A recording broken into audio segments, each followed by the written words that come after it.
Question number 10, that is a 5% aqueous solution by mass of cane sugar, molar mass is 342 gram per mole, has freezing point of 271 Kelvin. Calculate the freezing point of 5% aqueous glucose solution. ठीक है, तो यहाँ पर हमें दो solution दिए गए। तो यहाँ पर देखिए, सबसे पहले 5% केन शुगर सोल्यूशन लिखा हमने, देन 5% ग्लूकोज सोल्यूशन। ओके, तो यहाँ पर जो सोल्यूशन होता है वो टोटल 100% में से होता है। ठीक है, 100% सोल्यूशन होता है। ओके, तो यहाँ पर 100 में से 5% केन शुगर। ओके, मतलब 5% ये केन शुगर मतलब 5% सल्यूट है। ओके, तो और बाकी के 95% क्या होगा, वो होगा सॉल्वेंट, वाटर होगा। ठीक है, तो यहाँ पर हम लिख देंगे W1, सॉरी पहले W2 लिख देते हैं। W2 क्या होता है, मास ऑफ सल्यूट। तो सल्यूट 5 ग्राम है। ओके, बचा होगा जो भी रहता है वो सॉल्वेंट होता है। ओके, तो 95 ग्राम क्या है, सॉल्वेंट है, वाटर है। ठीक है, टोटल हो गया 100% solution. Okay, then next same में यहाँ पर होगा W2 is equal to 5 gram and W1 is equal to 95 gram. Alright, then next molar mass भी निकाल लेते हैं, that is M2 and M1, M2 and M1। Alright, so यहाँ पर देखिए M2 क्या होता है, मोलर मास ऑफ सल्यूट। ओके, तो यहाँ पर सल्यूट क्या है, केन शुगर है। तो molar mass of cane sugar दिया गया है, यहाँ पर देखिए 342। ओके, तो यहाँ पर हम लिख देंगे 342 ग्राम पर मोल। ओके, M1 क्या होता है, मोलर मास ऑफ सॉल्वेंट। तो सॉल्वेंट क्या है, वाटर होता है। तो वाटर का मोलर मास होता है 18 ग्राम पर मोल। ओके, देन नेक्स्ट यहाँ पर क्या होगा, M2 क्या होता है, मोलर मास ऑफ सल्यूट। तो यहाँ पर सल्यूट क्या है, ग्लूकोज है। ठीक है, तो ग्लूकोज का क्या होता है, मोलर मास 180 होता है। ठीक है, 180 ग्राम पर मोल। ओके, ग्लूकोज का फॉर्मूला क्या होता है, C6H12O6। ठीक है, तो इससे आप फाइंड कर सकते हो। Alright, then next M1 mass of solvent कितना होगा, सेम 18 ग्राम पर मोल।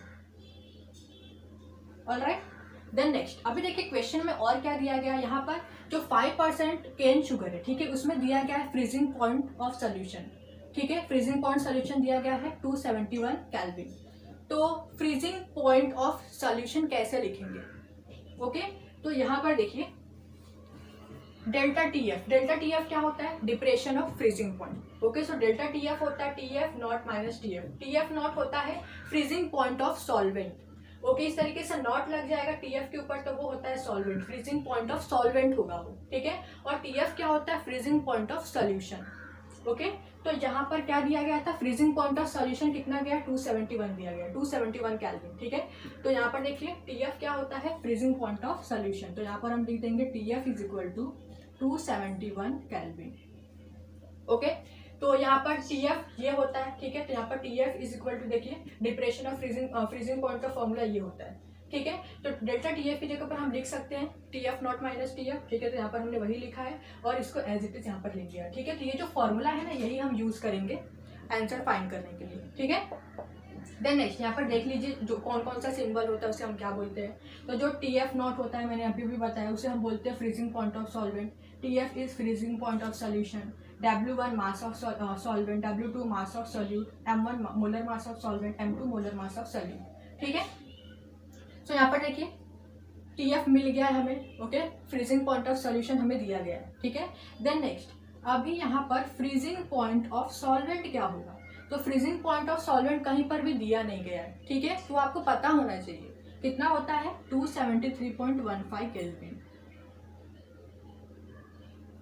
Okay, freezing point of solvent क्या होता है, 273.15। ये केल्विन के फॉर्म में, अगर डिग्री सेल्सियस के फॉर्म में पूछा गया तो 0 होता है। ठीक है, देन नेक्स्ट से हम यहाँ पर देख लेते हैं।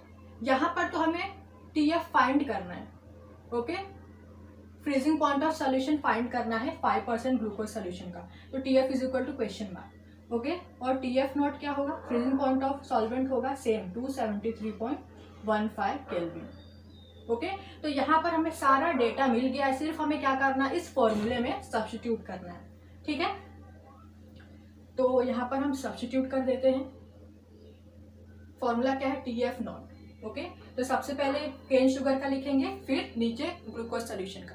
तो यहाँ पर देखिए TF नॉट कितना है, 273.15। ओके, माइनस TF 271 ओके, ये तो हो गया केन शुगर का। ओके, अभी यहाँ पर ग्लूकोज सोल्यूशन का देखिए, TF नॉट कितना है 273.15, TF हमें फाइंड करना है। Alright, then next KF into, okay, W2 क्या है केन शुगर का, W2 is 5 gram, so 5 divide by M2 क्या है, M2 इज 342, तो यहाँ पर हम लिखेंगे 342 इंटू 1000 डिवाइड बाय 95, ठीक है। 95 क्या लिखा हमने वहाँ पर W1, ओके, दिस 95।